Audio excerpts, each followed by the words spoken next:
Joining us today, a true legend behind the mic, a voice that has been A's baseball for decades. Ken Korach, today on Locked On A's.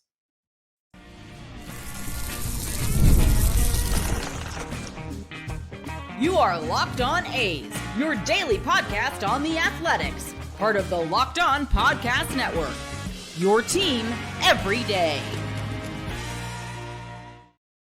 Welcome to Locked On A's, part of the Locked On Podcast Network. Your team every day. I am your host, Booney, one name, all passion. Thank you for making Locked On A's your first listen of the day. I'm from the Bay Area, and I've been a diehard A's fan since '81. This isn't just another A's podcast. This is the most informative and insightful show on the A's, period. We cover the A's every single day, breaking down games, delivering the latest team news, and giving you deep, thoughtful analysis you will not find anywhere else. If it's happening in Sacramento or in Las Vegas, we have got you covered. We are free and available wherever you get your podcast, including YouTube. And please hit that subscribe button wherever you are following the show. If you have followed the A's over the years, there's a good chance Ken Korach has been the one painting the picture for you, bringing the highs and the lows and the unforgettable moments of A's baseball straight to your ears. The 2025 season marks his 34th year in the American League, his 30th with the A's. Ken's journey to Oakland started in Chicago, where he got his first MLB gig calling White Sox games. Before that, he put in 6 full seasons grinding through the minors, calling games in the California and Pacific Coast Leagues. And if that wasn't enough, he spent over 2 decades covering college football and basketball for Sonoma State, San Jose State, and the University of Nevada, Las Vegas. On top of that all, he's an author with Holy Toledo, his tribute to the great Bill King, topping baseball's book charts. And If These Walls Could Talk, giving fans a behind-the-scenes look at the team's rich history. Today, I asked him about the legends he has been around, such as Vin Scully, Bill King, and Lon Simmons. We talk about his great calls, such as Dallas Braden's perfect game, and what he sees in this year's team. True legend, Ken Korach. Ken, 3 decades in broadcasting. You have worked with some legends, and in reading your book, you talk a lot about Bill King, Ernie Harwell, Vin Scully, Lon Simmons. What lessons did you learn from legends like those guys, and how did they shape your approach to calling games? Do you have the next 5 hours, Booney? I think that give me the clip notes long, if that's okay. I was so fortunate to grow up in California. Yeah. Grew up in Southern California, spent most of my career in Northern California, but growing up listening to Vin Scully, we had Chick Hearn down there, so many other broadcasters, and as you know, because as you said, you read the book, and I could tune in Bill late at night, and there were a lot of things that they did that I didn't know about then. I was just listening to the games. But I think almost by osmosis, I learned that they did a lot of preparation. They did their homework. They all, and I asked Scully about this on a pregame show when I asked him the essence of a baseball broadcast, and he said that you're believable, that you have credibility. I think it starts with that. Those are the foundational pieces. And I think with Bill, it starts with his passion. Bill loved what he did, and he poured his heart and soul into every broadcast he did. And so I just hope, Booney, that some of that passion rubbed off on me. There's absolutely no question about it. Let me ask you a question, Ken. Is when you think back to the legendary broadcasters, is there someone who is the best, or is that a completely wrong question to answer, or the wrong approach? One man's ceiling is another man's floor, obviously. Sure.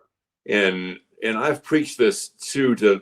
I work with a lot of young broadcasters and try to be a mentor. It's a really subjective business. There are people who probably think Scully wasn't that good. I haven't met anyone, right? But so I think in my business, Scully rises above everyone. He is the God in the business. And I kind of feel that way. I more than kind of, I feel that way myself.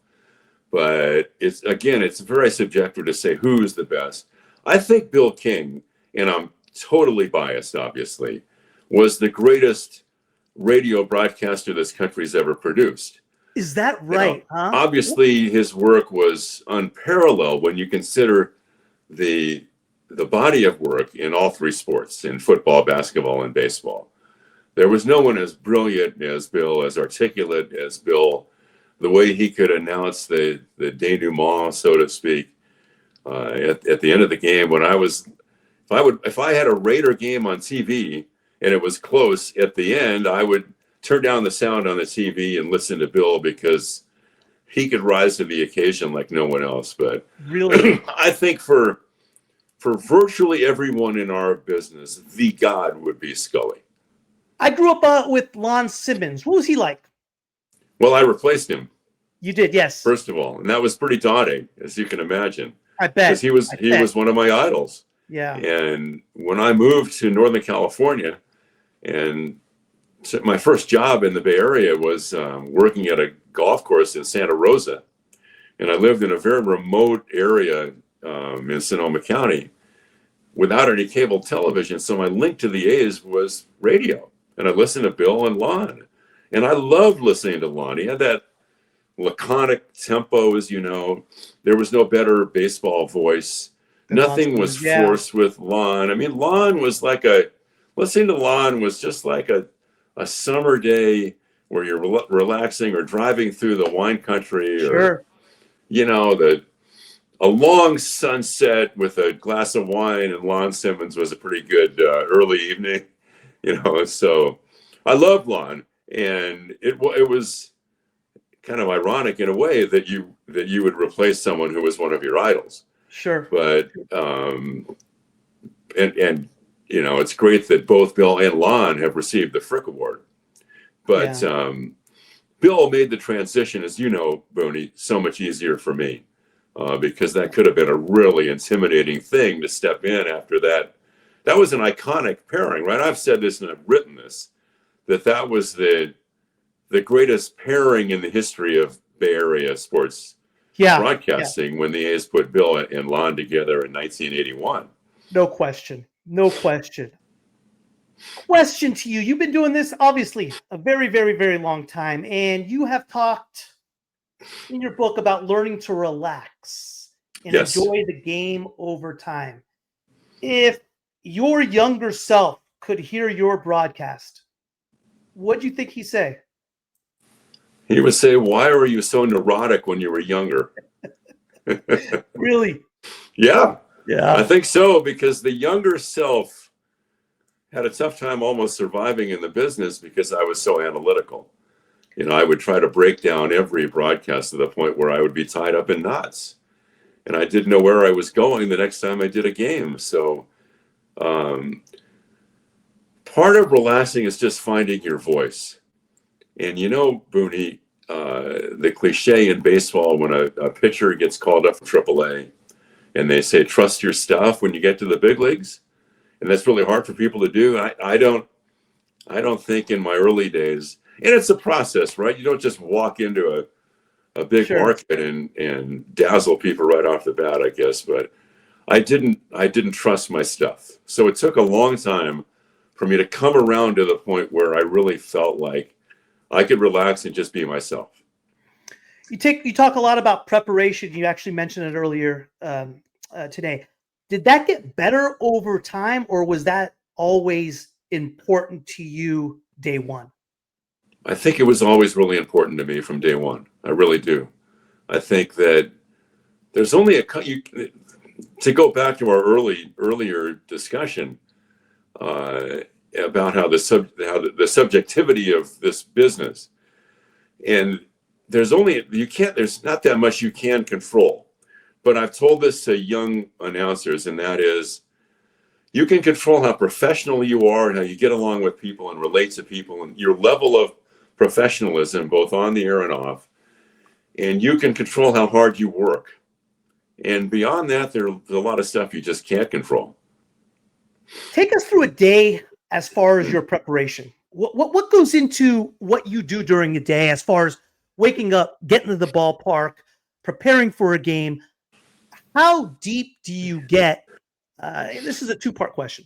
How deep do you get with regard to the analytics? And obviously, you've been doing it so long, and technology has changed, right? Right. So when you were doing the technology wasn't there; it was more of the eye test, and you were given what you could get, and now it's spin rate and exit velocity and launch angle, and so.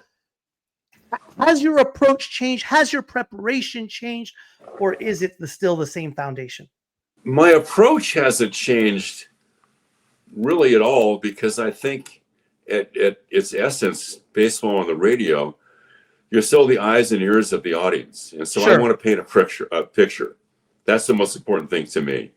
And is he a left-handed hitter or a right-handed hitter? Is the outfield toward left? Third baseman in on the grass? So I think that mastering the fundamentals, I think, is the most important thing, just to paint that picture for people. I'm not as deeply into analytics as a lot of people. I do find it to be valuable on the broadcast, but not in isolation. If you can use the usage of analytics to help support a point or to amplify a point, or maybe there have been times when I know the A's have acquired a player and maybe I didn't quite understand why they did it.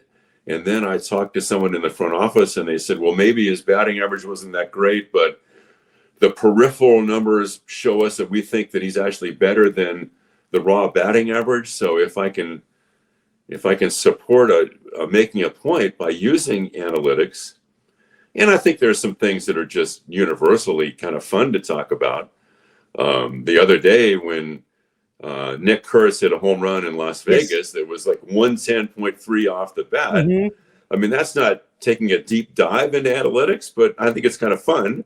And he hit the ball 441 feet into a wind to left center field. So you want to make sure that you talk about that. So, but in terms of my preparation, I usually spend about an hour and a half in the morning preparing. And because of the proliferation of the internet and all the information, I think it's crazy. But I think one of the things I've had to do is know when to stop, because there's just so much out there that you could spend all day digging through stuff on the computer. So kind of stick to the things that work for me. And then the other thing is that things happen much earlier at the ballpark than they used to. Okay. You get to the ballpark at 5 o'clock for a 7 o'clock game. Yeah. And now we get a notice every day from the A's PR staff when Mark Kotsay will be available to do the manager show or meet with the media. And that could be as early as 3 o'clock in the afternoon. So if you want to get your stuff, if you want to get organized and get to the ballpark, sometimes it might be as early as 2:30 in the afternoon. One thing that really caught my eye in the book was, I believe Ernie Harwell told you, every game is its own chapter. And the Ernie quote rose from a question that I asked during one of the seasons that the A's just really having a tough year. And so, and let's face it, 2 years ago, the A's were 50 and 112. Yeah, right. So the approach to that, how do you deal with that? Sure. And that's when Ernie said, every game is its own chapter. And you try to tell the story of the game that day. And so if I'm not mentally ready to do a game, even if your team's lost 100 games, someone might throw a no-hitter that day. Something great really might happen. So I think to be immersed in the game and tell the story of that game is where it all starts. This episode is brought to you in part by Monarch Money. Ever check your bank account and wonder, where did all my money go? Between dining out, online shopping, and entertainment, it's easy to lose track. That's where Monarch Money comes in, your personal CFO, giving you full visibility and control over your finances. Monarch Money isn't just a budgeting app, it's a complete financial command center. You can track all your accounts, investments, and spending in one place. So you stop just managing your money and start building wealth. When I started using Monarch Money, I realized just how much I was spending on food delivery. Now I budget smarter and save more. Instead of juggling multiple apps, you can use Monarch to check your finances, track spending, and even plan long-term goals. Managing money with your partner is smoother than ever. You can track shared and personal accounts, set goals, and stay on the same page without the stress. Take control of your finances with Monarch Money. Use code LOCKEDONMLB at monarchmoney.com for 50% off your first year. That's monarchmoney.com. Code LOCKEDONMLB for half off your first year. You have called some historic moments like Dallas Braden's perfect game, the Jeter flip.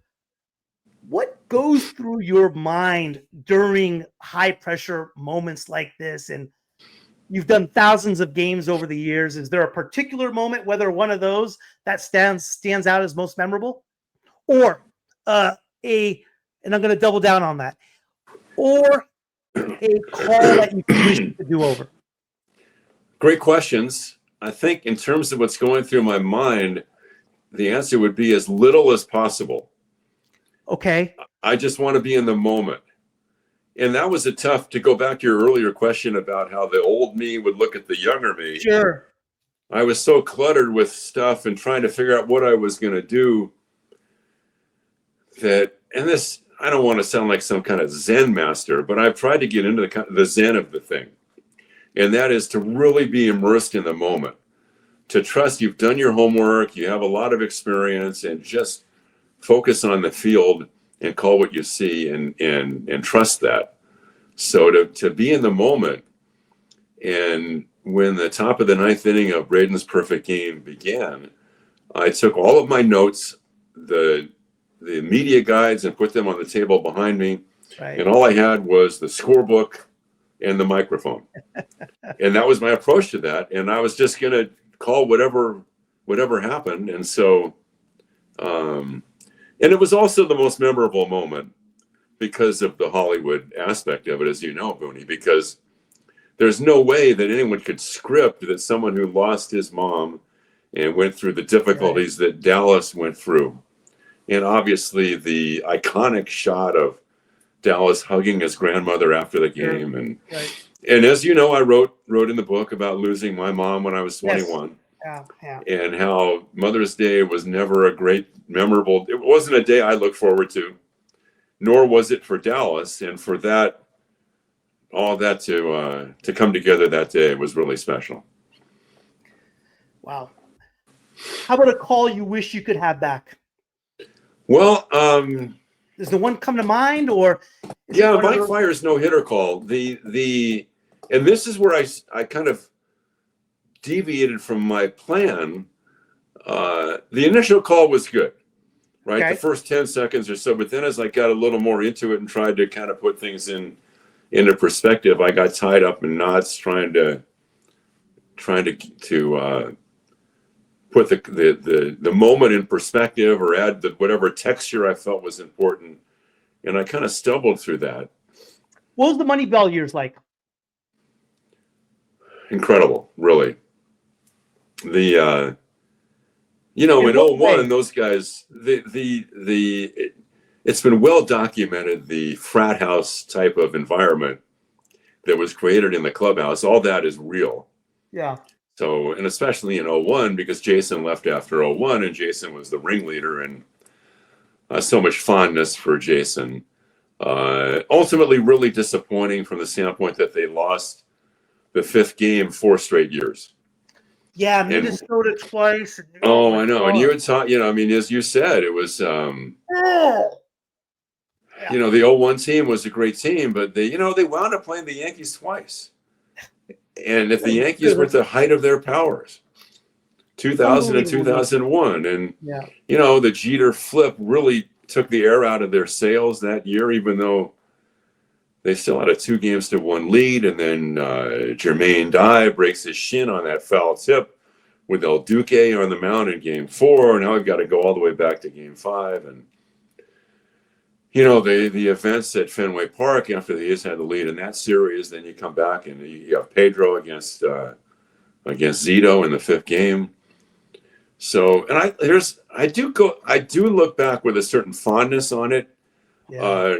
Booney, from this standpoint, that I was privileged to call playoff games at Yankee Stadium, to call playoff games at Fenway Park, to call playoff games at a packed Coliseum when it was absolutely crazy there. Yeah. Yeah. How many people had the chance? There was a 2-decade stretch where the A's were in the postseason 11 different times. Only 6 teams have been in the postseason more than the A's since 2000. Everyone forgets that because everything else going on. I mean, they have been so successful. Yeah. They've been so good. Not the best postseason success, but you have to get a little bit of luck when you get there. Right.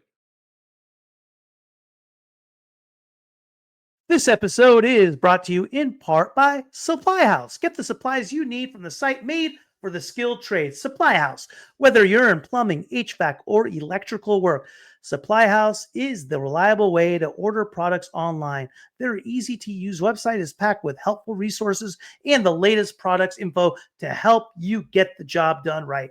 Plus, with complete inventory over 200,000 parts from 400 plus top brands, you'll find exactly what you need, delivered fast from coast to coast. Need help with an order? Supply House offers expert support and industry-leading service, so you'll always talk to a real person. And for trade pros looking for an extra edge, their free Trademaster program offers exclusive perks like a dedicated phone line, free shipping, and discounts on every order. Thousands of skilled professionals are already taking advantage. Now it's your turn. Join the Trademaster program today at supplyhouse.com/TM and start ordering plumbing, HVAC, and electrical supplies with just a few clicks. Plus, use promo code S-H-5 for 5% off your first order. That's supplyhouse.com. Let's talk about this year's A's team. You talked a little bit about Kotsay. Everyone forgets that no one really realized that Kotsay is considered arguably the greatest college baseball player of all time. Yeah. He's a 2-time All-American.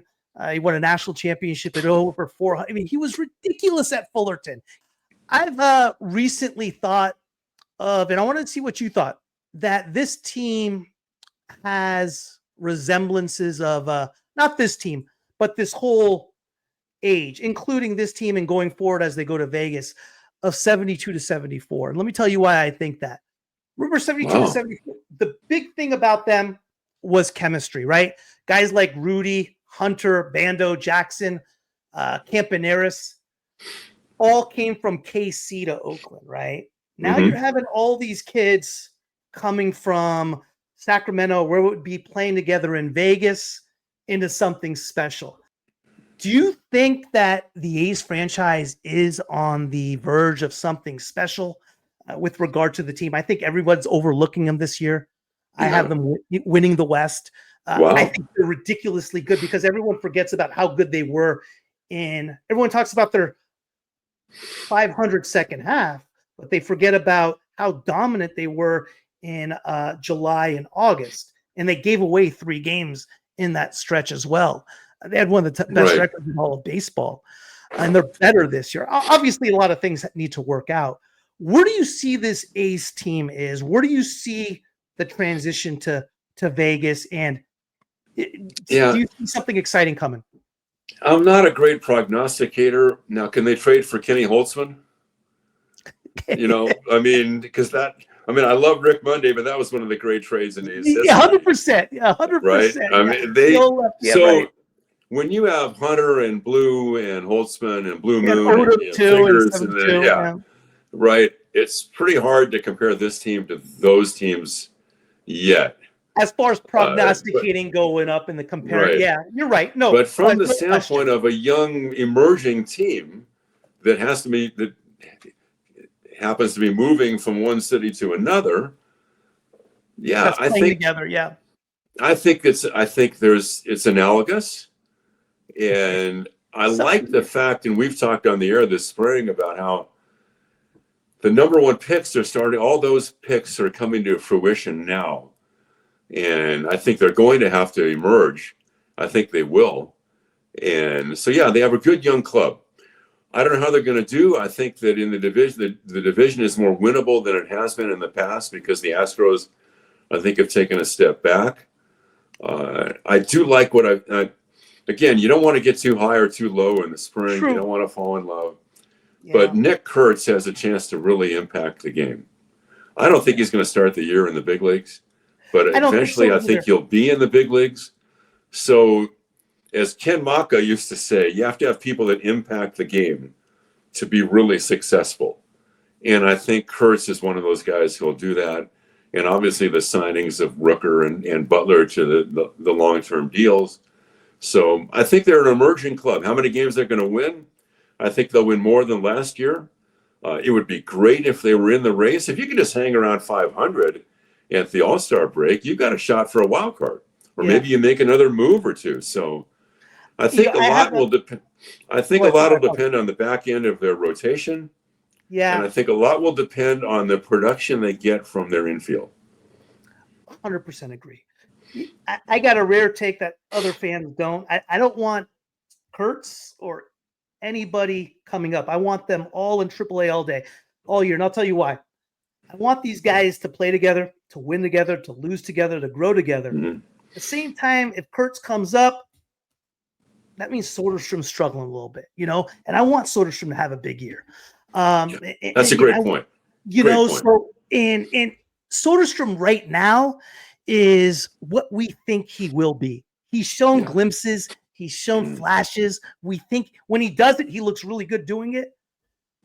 And I'm rooting for him. But this spring's been tough so far. It's spring training. I get it. Yeah. He had 9 home runs last year in limited time. So he did. He should be a 20 homer guy, 20, 25 homer guy for me. I sure hope so. So. I'm excited about him. I'm excited about the team. And you know what's great about this team too, Ken, is they've all been given up on before, right? Rooker, Blade was a 4th overall pick. Hey, the Marlins said bye, so we got some incredible talent, and they all got a little bit of a chip on their shoulder, So I've been following the A's for a long time. I haven't been more excited about a team than I am this year, just because with everything going on, the guy that I really like is Andujar. There was another guy I was just going to talk about. I'm really glad that he came back. I was a little, and obviously he was not entering free agency, so. I think that in the way he played left field last year was surprising to me. Better than I thought that he could play it. He's fine in left, maybe slightly for me above average, but he can really hit. And they need that because over the years, one thing I think the A's have been lacking is batting average. And you talked about analytics earlier. I don't endorse the fact that batting average has been devalued by a lot of people.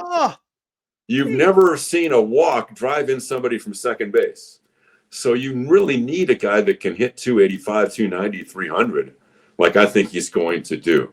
Yeah. So a batting average guy in the heart of your lineup, to me, is still really important. Miguel Andujar, everyone forgets that he was second Rookie of the Year to Ohtani just a few years back.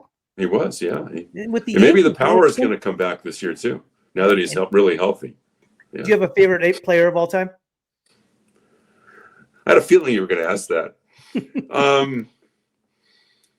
That's an impossible question to answer. I think that the most unaffected star that I ever spent time with was Giambi. Yeah. The time with Giambi was phenomenal. And he would do anything, even after he hit that, the famous home run off Mike Stanton down the right field line on that Sunday afternoon. Mm-hmm. Bill King with Jason Giambi is the man in capital letters.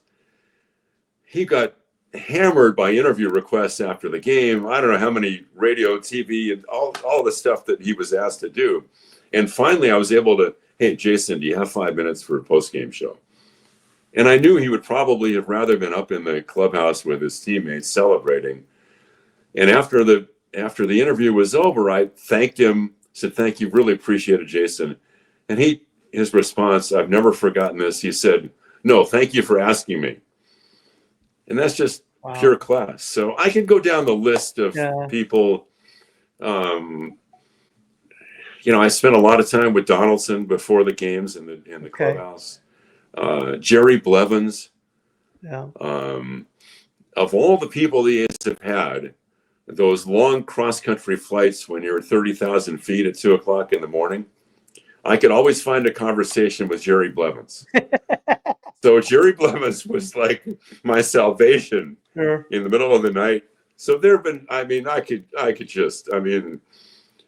was really fond of Miguel. I mean, there's, I don't know. Don't get me started, because I'm going to name like 200 people here. I'm going to shoot myself if I don't ask you, because growing up in the Bay Area, my favorite A's team of all time, and I got to ask you, was 2012. And what was that like, that run in the second half? And it seemed like game after game, just Yeah, it was. And I guess there's some people think maybe this year's team could be a little bit like that, because it was 2012 you're mentioning, right? It came into such, the thing about 2012, which made them, going into the year, I think they're like this year's team as far as giving up. But who could ever anticipate that type of second half? I believe they were 51-25, I think, something crazy, or a ridiculous record over the last few months of the season. And Doolittle, Balfour, and Cook pitched every game for like 80 days in a row at the end. Right? It was amazing. The last month was the only thing I could compare that to was the winning streak, because remember when the A's came home, and the momentum that built over that Labor Day weekend, and then finally the 19th game on Labor Day and the 20th game on that Wednesday night, that there was so much energy that built from day to day. And that's what happened as the A's played, especially that last series against the Rangers. It was amazing. It really was. And I don't know that we'll ever see anything like that, where the only day you're in first place is the last day of the season. It was spectacular. It really, and Vince had a great, the Hamilton drops the ball call and all that. There were so many things that happened that are memorable. It was amazing for sure. Similarities between Forst and Bean? Different? Yeah, different. Yeah, different. Both very intense, for sure. Really? Yeah, very analytical, very intense, very astute. Billy is pretty close to a Hall of Famer. Yeah, no question. Right? So there are a lot of similarities, but they're different people. I've probably spent more time with David. I played a little golf with him and stuff, but Billy, they both were able to master the art of, and this goes to the essence of Moneyball, of winning with less than other people have. And that's something that they both did very, very well. But it's a great question. I think there's more similarities to the two of them than things that might divide them. Yeah. But their personalities are different for sure. Ken, it's been an honor, man. It's been an absolute honor to talk to a legend like you, and who's been with the A's so far. So this is amazing, man. I really, really appreciate it. It's going to be an exciting year. That's for sure. I think so. Thanks, Mooney. Appreciate it, man. Take care, pal. All right. Bye-bye. Thank you. Thank you for making Locked On A's your first listen today. For your second listen, check out Locked On Fantasy Baseball Podcast with host Dominic Martino and Matthew Onai.